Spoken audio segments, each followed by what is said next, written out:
발제자분들을 소개를 드리면 먼저 그 빈곤사회연대에서 오신 정성철 사무국장님이 첫 번째 발제를 맡아주실 거고요. 인사해 주세요.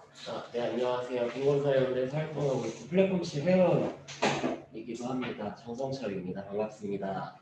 그러면은 바로 첫 번째 발제를 듣도록 하겠습니다. 발제는 홈리스의 백신 불평등에 대해서 정성철 사무국장님이 말씀을 해주시겠습니다.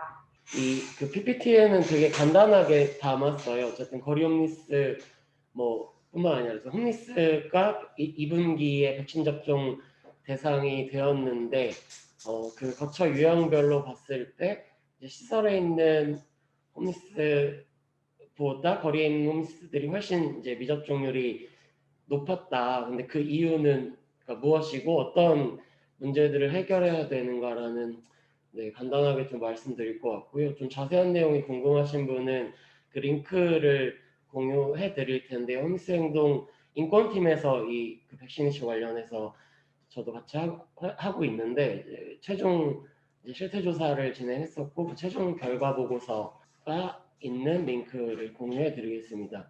네, 백신 접종은 일반적으로 어쨌든 전화나 인터넷으로 예약하고 이제 확인 문자가 오고 예약된 날에 신분증을 가지고 가서 접종을 하고 집에 가서 휴식 EOA 이상반응 이런 것들이 있지만 어쨌든 여기서 이제 끝나는데 다음 페이지로 넘겨주시면 거리 홈리스의 경우에는 이 A부터 Z까지가 불가능한 상황이라는 것은 굳이 부연 설명을 붙이지 않아도 다 아실 거라고 생각을 해요. 물론 이제 휴대전화나 신분증 같은 경우에는 이제 갖고 계신 분들도 있긴 하지만 휴대전화도 그 인터넷이 되는 이제 스마트폰보다는 보통 이제 투지폰, 전화 이제 수신, 발신, 착신 정도만 가능한 것들을 많이 갖고 계셔서 그래서 이런 것들이 좀 불가능한 상황이라는 것은 다들 아실 것 같은데요. 넘겨주시면 그래서 어쨌든 정부에서 1월에 저런 이제 일상회복을 위한 코로나19 예방 접종 계획에 따라서 노숙인을 포함한 이제 코로나 취약시설 대상을 백신 접종하겠다라는 2분기에 하겠다라는 계획을 발표했습니다.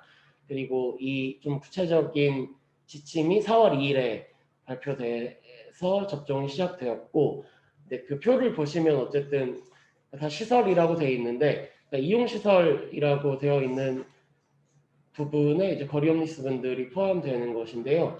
별도의 계획을 이제 거리 홈리스에 계신 분들에게 정보 전달이나 이제 접종 방법 같은 것들을 어떻게 할 것인지에 대해서 서울시에서 4월 21일 이전에 발표하고 이때부터 이제 백신 접종을 시작했습니다. 다음 넘겨주시면 그래서 저희가 어쨌든 홈리스 행동에서 매주 이제 그러니까 인권 지킴이 활동이라고 거리에 계신 분들 인권 상황을 좀 살피고 같이 대응할 것들을 찾는 이제 아웃리치를 진행을 하는데요. 나갔을 때 굉장히 이제 백신에 대한 가짜 정보들이 굉장히 많이 돌아다녔어요. 그리고 이제 접종 대상이 된지도 모르시는 분들도 많았고, 그러니까 접종은 할 수 있다라는데 어디서 어떻게 하는지에 대한 정보가 없는 분들도 많았고, 그래서 홈리스 행동 인권팀에서 5월 13일부터 5월 26일까지 2분기가 거의 끝날 때쯤인 거죠. 이때 이제 거리 홈리스 대상으로 백신 접종 실태 조사를 진행했습니다. 결과는 101명 조사한 분들 중에서 30명, 30% 정도, 29.7%. 이게 이제 5월 27일에 그 질병관리청에서 발표한 보도자료에 있는 코로나19 취약시설 전체 대상자 1차 접종률이 86.3%였는데 굉장히 큰 차이를 보이는 것을 알 수 있습니다. 다음 넘겨주시면 당시에 이제 그 실태조사를 했을 때 백신 접종을 안 하거나 못했던 이유인데요. 보시면 접종 후 이상 반응 관리가 어려울 것 같아서라는 답변이 가장 많았고요. 35.2%. 그리고 백신 접종, 예방 접종에 대한 정보를 몰랐다라는 답변이 27.3%. 예비자 그러니까 명단에 이제 대상에 안 되거나 뭐 아니면은 예약을 했는데 일정이 맞지 않아서 못 갔다라는 게 9.1% 등으로 나타났습니다. 다음으로 넘겨주시면 이건 이제 백신 접종을 추후에 뭐 백신 접종을 받게 된다면 좀 크게 우려되는 건 어떤 것이냐라는 질문이었는데요. 비슷해요. 이상 반응 발생했을 때 적절히 대응할 방법이 없다라는 게 뭐 거의 30%, 접종 후 휴식을 취할 장소가 없다라는 거, 이게 거의 같은 답이죠. 근데 이게 어쨌든 60% 가까이 다 나왔고, 기타 의견으로 이제 기존 질환이 있는데 영향을 끼칠까봐 걱정이 된다. 그리고 백신에 대한 불안감이 크다. 뭐 이런 좀 거리에서 얻은 가짜 정보들에 의한 혹은 이제 아예 정보가 없는 상황에서의 불안함 등을 좀 많이 표현을 해 주셨습니다. 넘겨주시면, 그래서 어쨌든 이런 내용들을 갖고 기자회견을 6월 16일 서울역에서 진행을 했고요. 네, 뭐 기자회견 사진보다 아는 사람 나오면 반갑잖아요. 그래서 표시 회원인 김영환 총괄 사진을 좀 크게 이렇게 넣었습니다. 네. 다음으로 주시면, 그런데 저희가 그 결과 발표한 다음에 서울시에서 되게 빠르게 반박 보도 자료를 냈습니다. 30% 아니다, 더 맞았다. 근데 그게 43%였어요. 그러니까 저는 이 수절을 보고 되게 많이 웃었는데, 그러니까 어쨌든 되게 자괴감이 들지 않았을까라는 생각도 많이 들더라고요. 근데 그 중에서도 보시면 어쨌든 뭐 거리에 계신 분들이 가장 적었고 43%로, 근데 접종 동의율과 그 접종 동의율 대비 접종률을 보시면 이것 역시 이제 타 거처 유형에 비해서 굉장히 낮은 것을 알 수 있습니다. 여기에는 뭐 이제 정보를 제대로 얻지 못한 것과, 그리고 이따 말씀드릴 좀 접종 방법에 대한 문제가 있었습니다. 이렇게 넘겨주시면, 네, 그래서 무엇이 문제인가? 일단 첫 번째로는 백신 접종에 대한 정보 제공이 제대로 이루어지지 않았다라는 것인데요. 그 거리에 계신 분들의 경우에는 이제 노숙인 종합지원센터라는 곳에서 아웃리치 상담반이 아웃리치를 하면서 백신 접종에 대한 정보를 제공을 했는데, 아무래도 이제 거리홈스 같은 경우에는 기저질환이 상당하고 질환 관리가 되지 않는 경우가 많은데, 그래서 이상 반응에 대한 어떤 궁금증들이 되게 많았거든요. 저희가 여쭤봤을 때도. 근데 이런 것들에 대한 정확한 정보 제공이 안 됐다라는 겁니다. 그러니까 사실 뭐 이것보다 더 사실은 어쨌든 이게 기존의 아웃리치를 활용했기 때문에 기존의 아웃리치가 한 명 한 명 만나서 굉장히 자세하게 설명할 수 있는 그런 시스템이 되지 않습니다. 사실 그러니까 이날 뭐 몇 월 며칠 몇 시에 백신 접종한다, 뭐 맞을 거냐, 맞을 거면 연락 와라, 이 정도였던 거거든요. 더불어서 이제 정보와 관련해서 이거는 조금 이제 뭐 다르지만 연결된 건데, 그 백신에 대한 정보가 1분기에 굉장히 많이 논의가 되고 논란도 많았는데, 그 당시에 좀 거리에 계신 분들이 정보를 얻을 수 있는, 기존의 어떤 정보를 얻을 수 있는 뭐 공간이나 방법들이 뭐 이때부터 굉장히 제한됐던 게 있는데요. 뭐 그게 이제 강제 퇴거하고, 그리고 네, 첫 번째 뭐 두 가지인데, 크게는 첫 번째로는 이제 보통 이제 서울역사 대합실에 있는 TV로 뉴스나 뭐 이런 것들로 정보를 되게 많이 얻으시는데, 그 1월에 서울역 집단 감염이 있었습니다. 그 이후에 그러니까 대합실 내에서 있는 것 자체에 대한 퇴거가 굉장히 강화됐고, 낮 시간부터요 강화됐고, 더불어서 그 역사에 있는 TV를 뉴스가 아니라 철도 방송으로 고정해 놓고 소리도 나오지 않게 했었어요. 그래서 막 오늘이 며칠인지를 사실 뉴스를 보고 알았는데, 뭐 날씨도 뉴스를 보고 알았는데 오늘이 며칠인지, 뭐 날씨가 어떤지, 계절이 어떻게 변하는 건지 모르겠다라고 말씀하신 분들도 당시에 되게 많았습니다. 그리고 또 두 번째는 어쨌든 그 집단 감염이 있고 나서 노숙인 지원 기관을 이용하기 위해서는 일주일 내에 받은 음성 확인서를 제출해야지 이제 입장을 하거나 이용을 할 수 있었습니다. 다음 페이지로 넘겨주시면, 그래서 이게 그 실태조사 때 요거에 대한 질문도 같이 했었는데요. 이제 반복되는 코로나 검사로 인한 지원기간 이용 제한 경험에 대해서 이용을 제한당한 경험이 있다라고 답한 게 72.3%로 굉장히 높았고, 그 1순위가 코로나19 검사 결과를 정기적으로 요구해서였습니다. 근데 제가 저 빈도 분석을 제가 하진 않았어요. 제가 저런 거 못해서. 근데 어쨌든 유효 퍼센트로 말씀드린 게 맞나 잘 모르겠지만 83.6%가 나왔습니다. 네, 다음 페이지로 넘겨주시면, 이게 뭐 단순히 그 상담이나 이런 것들만 제한되는 게 아니라, 그러니까 밥을 먹기 위해서도 이제 제출해야 돼, 보여줘야 되고, 빨래나 뭐 잠 아니면은 이제 짐을 맡기기 위해서도 보여줘야 돼서, 그 뭐 아주 그냥 코가 헐겠구만 저거 다 이제 직접 이렇게 말씀해주신 내용들이거든요.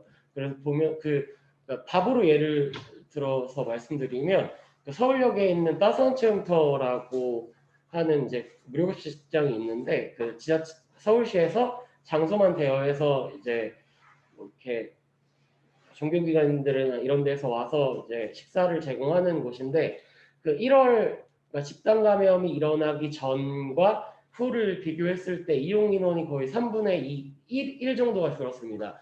한 390명 가량, 320명 가량 되던 이제 한 끼 식사에 이제 이용 인원이 그 검사를 요구하고 나서는 한 200명 정도로 줄었거든요. 그만큼 어쨌든 이 검사 요구로 인한 이용, 네, 어쨌든 제한이 많았다라는 것이고요. 다음 페이지로 넘겨주시면, 그리고 그 앞서 말씀드린 게 이제 어쨌든 정보 접근, 정보 제한에 관련된 부분이고, 사실 이 뒤에 말씀드릴 것도 다 이제 막 연결되어 있긴 한데요.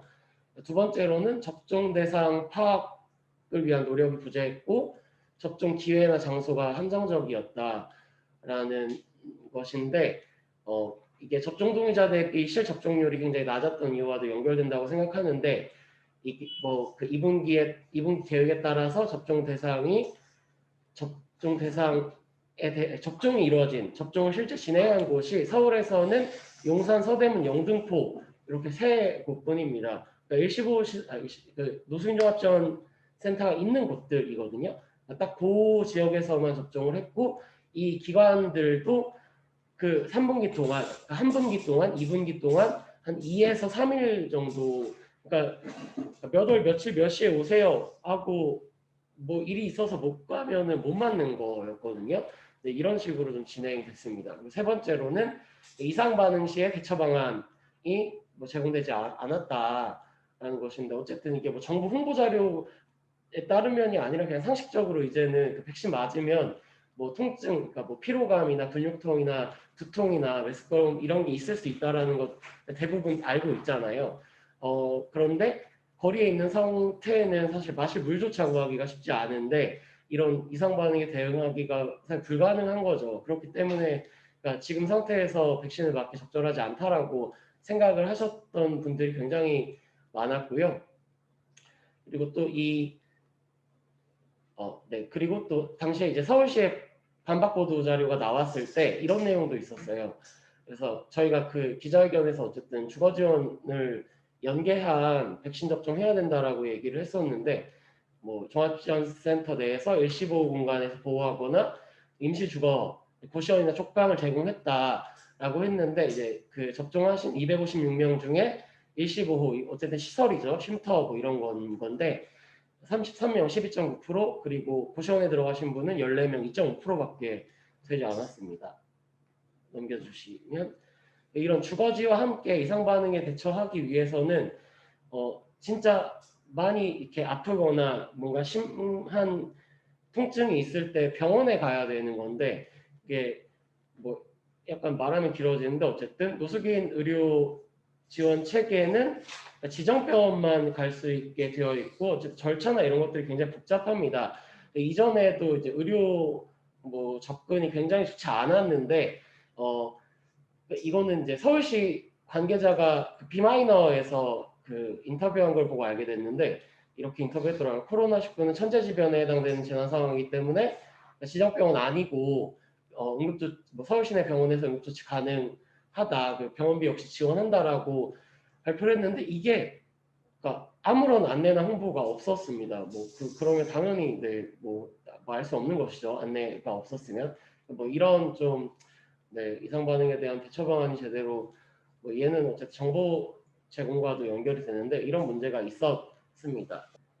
그래서 좀 어쨌든 저 홈리스행동 인권팀에서는 이런 네, 요구들을 하면서 좀 홈리스 현실을 고려한 백신 접종 계획을 수립하라라는 네, 요구를 하고 있습니다. 첫 번째로는 거리 안리치를 좀 강화, 시간이나 이런 것들도 더 확대해야겠죠, 당연히. 강화하고 백신 접종 안내문, 아까 말씀드린 이제 기저질환이나 이런 것들과 이제 백신과의 관계 그리고 이상 반응에 대한 어떤 네, 자세한 설명들이 담긴 안내문과 그리고 그 이제 아웃리치를 할 때 보건 전문가가 함께 결합해서 접종에 대한 좀 구체적인 상담을 제공할 수 있게 해야 된다라는 것이고요. 그리고 접종 명단 지금 현재 그 아까 43%가 사실 그러니까 그 노신종합지원센터에서 나가는 곳, 그러니까 아웃리치 나가는 곳에서 집계 되는 사람들을 대상으로 하는 거거든요. 근데 그게 월별 다른데 사실 5월 그 서울시가 발표했던 590 몇 명 이제 그 전체 인원은 사실 5월 인원도 아니었고 12월 인원이었고 5월 인원으로 하면 사실 더 많은데 그것보다는 산계에 있는 지역은 아예 카운팅이 안 되고 있는 이거는 사실 노숙인등록복지법 자체의 문제이기는 한데 그래서 이제 그런 지자체와의 협업을 통해서 그런 지자체가 별도로 그러니까 종합지원센터가 없는 곳에서는 아웃리치반을 꾸려서 나가서 접종 명단을 조금 더 구체적으로 정확하게 좀 파악을 해서 접종을 안내하고 시행해라라는 것이고요. 그리고 이제 지금은 한 분기에 한 3일 정도 이렇게 하고 있는데 그게 아니라 좀 집중 기간을 정해서 그 일시를 충분히 보장하고 이제 보건소 이렇게 가는 것보다는 이게 주요 밀집 지역들이 있잖아요. 그 종합지원센터가 있는 곳들, 서울이나 영등포나 이런 곳에 이제 거점을 마련해서 좀 사전 설명이나 이런 것들도 진행하고 거기서 이제 접종을 해라. 그리고 산재 지역에 있는 곳들은 역시나 그 지자체와 관할 자치구와 연계해서 차량 편의 등을 제공해라라는 것이고요. 접종 전후 개별 휴식 공간, 이건 주거 지원에 대한 얘기인 거죠. 그러니까 무조건적으로 주거 지원을 하고 또 이게 2차 접종까지도 연결되어 있는 거잖아요. 선불폰을 제공해라. 또 이제 어쨌든 서울시에서 지금 하고 있는 그런 의료 지원이나 응급실 확보하고 안내 제대로 해라.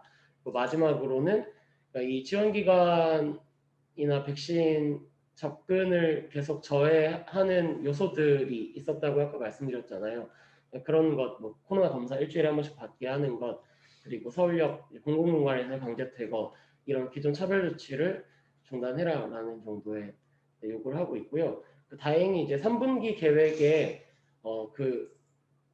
포함은 되었습니다. 근데 구체적으로 포함되진 않았고, 그러니까 거리노숙인이나 그러니까 정보나 아니면 이제 거동이 불편하거나 이런 경우에는 특성에 맞는 좀 그 백신 접종 계획을 수립해라라는 정도가 정부 지침에 나왔고 사실 서울시의 구체 지침 나오는 것이 중요한데 그 청와대 방역기획관을 만났는데 그러니까 아무것도 모르고 있고 사실 의지도 없더라고요.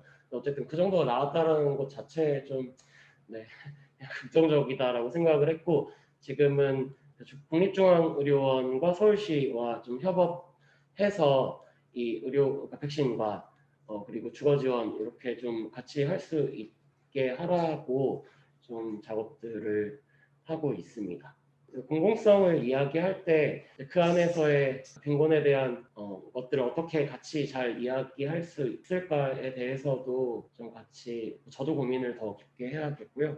같이 고민을 했으면 좋겠습니다. 분들은 어떻게 지금 현재 지내고 계신지 4단계 사실 있고 나서 이런저런 조치들이 조금 취해지고 있는 상황이라서 약간 거리에서 생활하는 게 더 이렇게 불편해진 상황은 맞습니다. 그 서단계 격상조치 되기 전부터 서울역이라든지 어쨌든 거리형사분들 침해 행정대책 계고가 붙었어요. 근데 그건 뭐 이전에도 있었던 거긴 한데 붙었고 또 지금 이제 쉴 수 있는 정자나 이런 것들 다 나가놓고 있잖아요. 그리고 또 어제 어쨌든 저녁에 홈스인권 시위 활동 아니면서 다른 활동 하고 있는 거 하면서 봤는데 동네별로 순찰을 많이 돌더라고요. 순찰 돌고 나서 그 주무시는 분 자리가 있어서 가봤는데 안 계시고 뭐 이런 거 보면은 좀 산계에 있는 지역에서는 훨씬 더 힘든 상황들을 마주하고 있지 않을까라고 예측을 하고 있습니다. 그러면 지금 공공병원이 다 코로나19 동원이 돼가지고 노숙인 분들이 못 가신다고 하거든요. 실제 그럼 어떻게 하고 가신 건지 그런 병원에 못 가게 되면 근데 초반에는 어쨌든 약간 정보가 제대로 제공되지 않아서 이제 완전히 못 갔던 것들이 있는데 완전 안 받는 것은 아니라 뭐 외래는 일부 병원마다 약간 상황들이 다 달라요.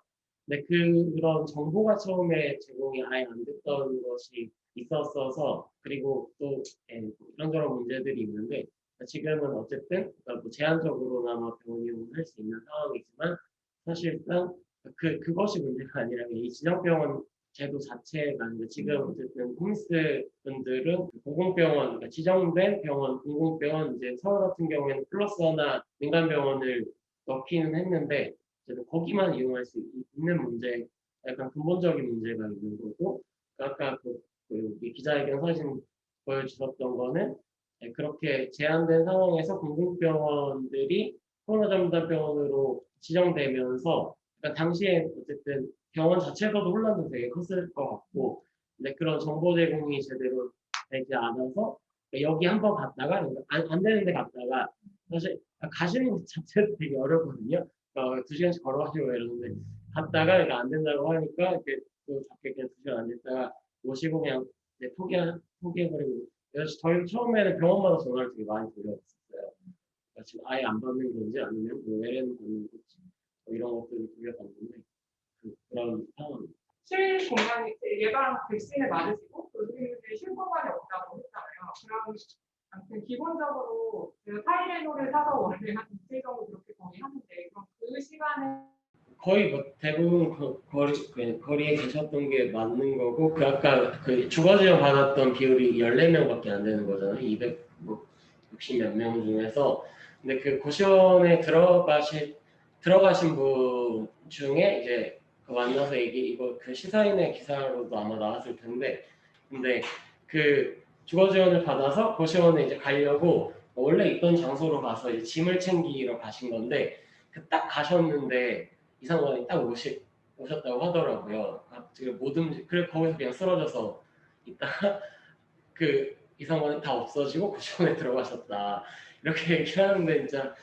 참 네 여러 생각이 들더라고요. 이게 추가 지원을 하는 것도 이제 그러니까 바꿔서 급하게 가야 되는 거고 어쨌든 짐을 옮기거나 이런 상황이 있을 때도 그러니까 뭔가 있어야겠다. 뭐 교통이나 이런 것들 제공이 있어야겠다라는 생각이 좀 들었는데 뭐 그렇죠. 그 14분 말고는 사실 다 거리에서 버티셨던 물론 이제 100 접종하고 나서 뭐 그 공간에서 뭐 몇 시간 쉬었다가 나갈 수 있다고 이러는데 그 이상반응 나는 기간도 다른 거잖아요. 바로 낮은 보통 않는다고 얘기를 들었었어서 근데 제가 만나서 여쭤봤던 분들 중에서는 막 그렇게 크게 이상 반응이 있었다라고 얘기를 하신 분은 없었는데 그냥 뭐 조금 아팠는데 뭐 그냥 있다가 괜찮아졌어요. 이 정도로 말씀하셨지만 개별적인 상황은 다 굉장히 달랐을 것이라고 좀 생각됩니다.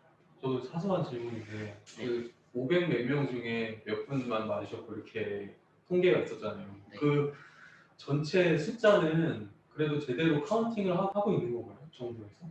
그게 아니에요. 사실 이 카운팅이 어쨌든 그 밀집 지역을 중심으로 그러니까 노숙인 종합지원센터가 밀집 지역들에 있고 뭐 서울역, 용산역 이렇게 영등포 이렇게 있고 용산이 아니구나 서대문 거기에서 이제 갈 수 있는 이제 루트를 딱 짜놓거든요. 그러면 거기만 집계를 해요. 근데 그 집계가 월별로도 다 그러니까 그 서울시에서 1년에 뭐 4차례나 5차례 하는데 여름철, 겨울철 인원수가 확 다르고 그러니까 그 500 몇십 명 그거는 한 12월 기준이거든요. 겨울에는 어쨌든 좀 이렇게 어떻게든 방에 좀 들어가셨다가 다시 나오시는 분들이 계셔서 좀 적고 보통 5월, 6월 여름철이 되면 한 700명 정도가 집계가 되는데 그것도 밀집 지역 중심인 거고 뭐 예를 들어서 서초구 같은 경우에는 고속버스 터미널 그쪽에도 한 몇십 분 계신데 거기는 집계가 안 되는 거고 또 신림이나 이런 데도 이렇게 되게 한계에 계시거든요. 근데 다 집계가 안 되는 거죠.